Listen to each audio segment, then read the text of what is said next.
Okay? So what we're going to talk about here involves a lot of the same things in the previous video, meaning you need to know the pH relationships, you need to know the formulas. I'm going to assume you have all those in front of you if you're watching this as a video. So what we're going to cover here, first of all, is something called a buffer. Okay, for those of you who are interested, this is sections 2 and 3 of chapter 17, if you wanted to read this from the textbook we use in class. I'm going to try and condense it into what you need to know. Okay, so first of all, let's start with the definition of a buffer. Two things you really should know. A buffer consists of a weak acid and its conjugate base. A little bit of an abbreviation there.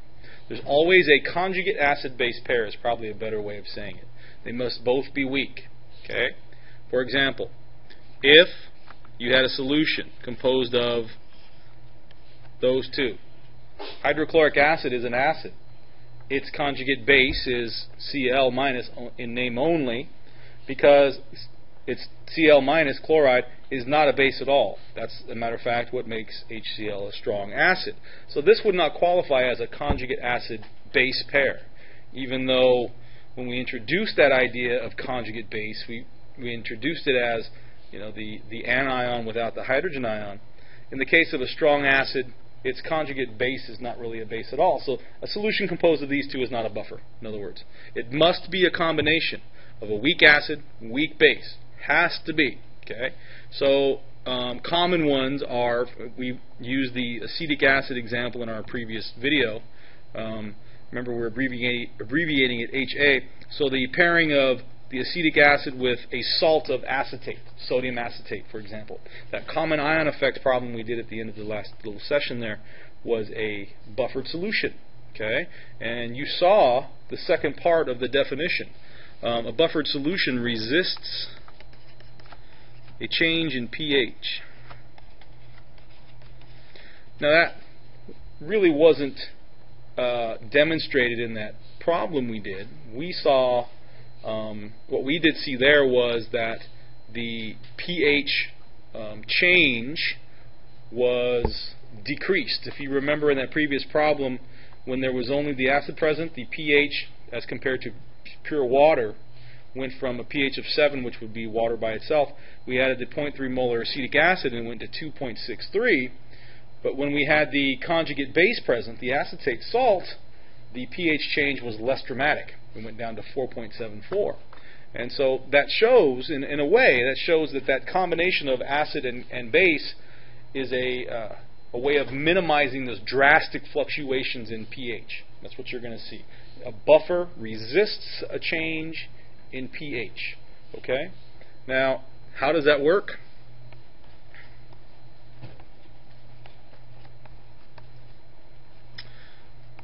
It works. Sorry, can't write and talk at the same time. It works in a sense by exchanging a hydrogen ion or a hydroxide ion, which directly affect water. It works by exchanging them for a weak acid or a weak base. So let me demonstrate. Suppose we had a solution. Suppose, I'll just write this. Here is the reaction of hydrochloric acid and water. Not a buffer. It's clearly not a buffer.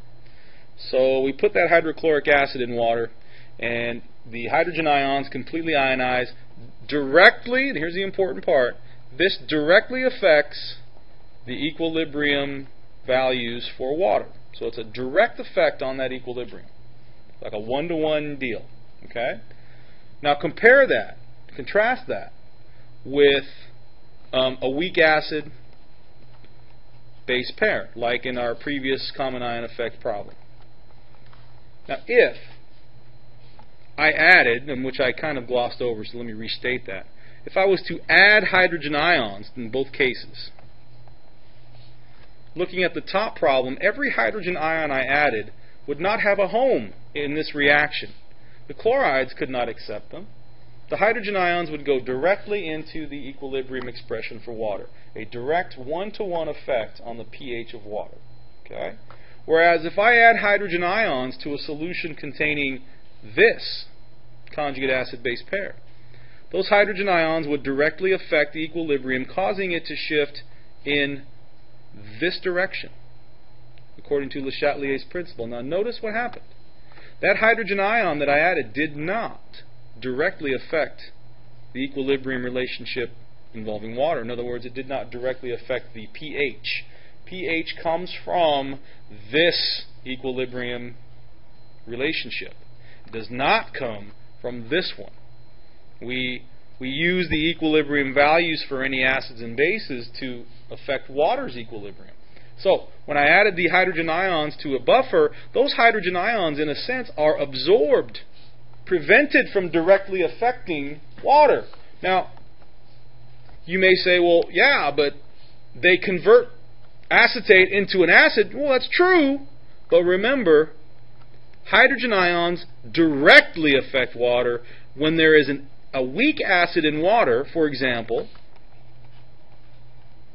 you may argue, which is not a bad argument, you may argue, well, that's great, Mr. Waggle, so I add hydrogen ions and it shifts this equilibrium to the left, making more acid. So how does that mean the pH doesn't get changed very much? Because that's an acid and it's going to lower the pH. Well, you're right, but it's a weak acid. So every HA, every acetic acid we make, by adding this H+, how many hydrogen ions are going to come off of each HA? A very small amount. How do I know that? It's a weak acid. Its Ka value is 1.8 times 10 to the negative fifth, if you remember, which, remember, tells us its tendency to ionize. The smaller this value, the less hydrogens it will produce. Well, what's the Ka value for hydrochloric acid?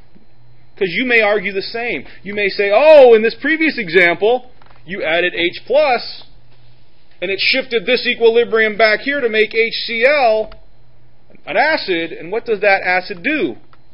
Ionizes. But what's its K value? It's basically infinity.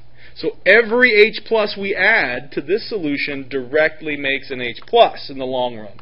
But when there's a buffer present, when that conjugate base is present, that's the important part in this example, that hydrogen ion is absorbed and replaced by a weak acid, making less hydrogen ions for water. Does that make sense for you folks who are here?